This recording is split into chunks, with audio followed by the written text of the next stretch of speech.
Welcome back. Yesterday I had the honor of visiting the magnificent dome of Imam al-Shafi'i.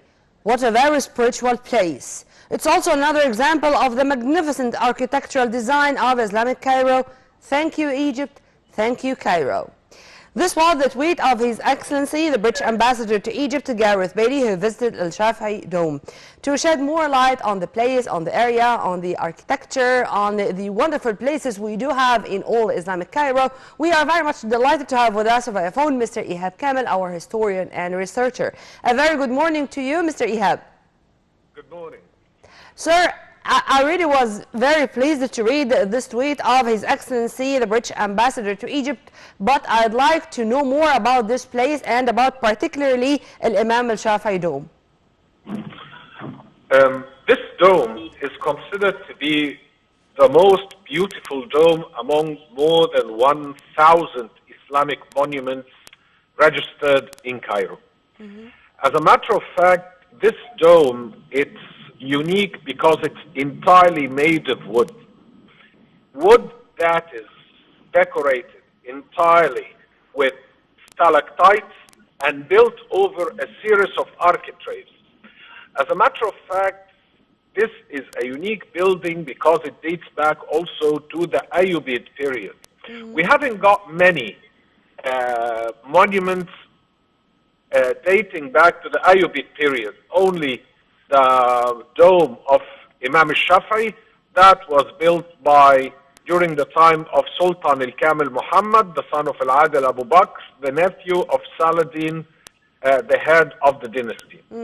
Actually, in this mausoleum, you will find that also King al-Kamel Muhammad and his mother are buried in this place as well.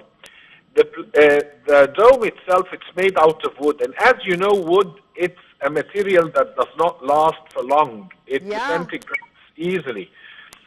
So to have something with such magnitude and such beauty, especially that the art, the coloring, the decorations are extremely unique, especially that it's one of only two monuments left from the Ayyubid period, the dome and the dome of the Madrasa of Sultan Salih Najm al-Din Ayyub in Al-Mu'izz Street. That's all what we have left from the Ayyubid period. So by all means, it's a unique building, especially that it's located in the middle of the cemetery of Imam, which is not very famous. When we talk about Islamic monuments in the cemetery, usually we talk about Al-Qarafa, which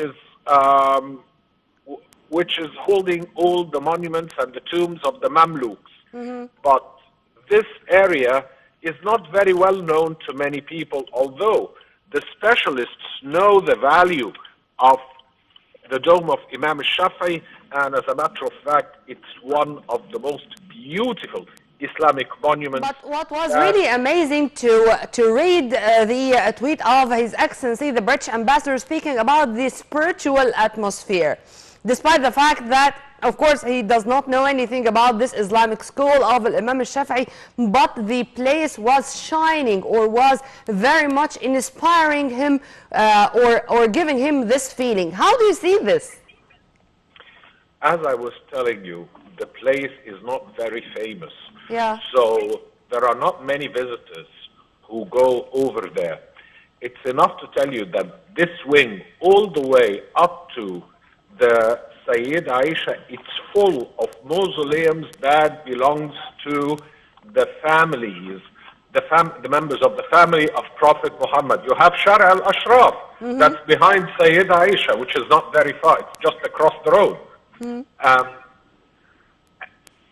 And as a matter of fact, we have more than 1,000 Islamic monuments. Let me tell you that Islamic monuments of medieval Cairo, they are not 100% put on the touristic map. So imagine, if you are talking about unfamous Islamic monuments as well, probably that is what makes the place gives a great deal of peace when you go there, as there are not many visitors, The dome had been recently restored, and it was restored Mr. Ehab, magnificently. what you're saying is our fault as media. I mean, we should just have more marketing or propaganda for such places to attract more visitors, whether even from us as Egyptians, as maybe many of us do not know that much about these places, in addition to the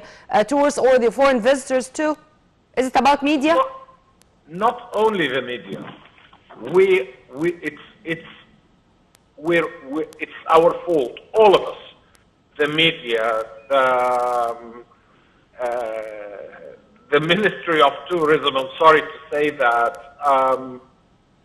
we do not give that great deal of importance to these places and to market them in all different touristic programs. Maybe you will find in the programs that they include Sultan Hassan, El Mu'izz Street, sometimes in some programs, the Citadel, but that's all.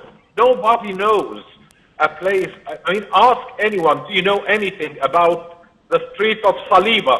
The Saliba Street, it's one of the most important areas that contain Islamic monuments which are in a magnificent condition and in a great magnitude, like the Mosque of Singer El Gawli and Salar.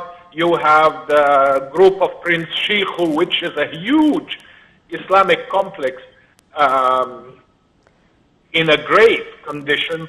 You have also the area of Suq al-Silah, where you have the Blue Mosque, the Mosque of Aqsunqur. That's one of only 2 blue mosques in the world. In the world, 3 blue mosques in the world, yes. Yeah. One in Izmir, and the Blue Mosque of Sultan Ahmed in Istanbul, and the one of Rostom Bey in Izmir, and this one of Aqsunqur in Suq al-Silah.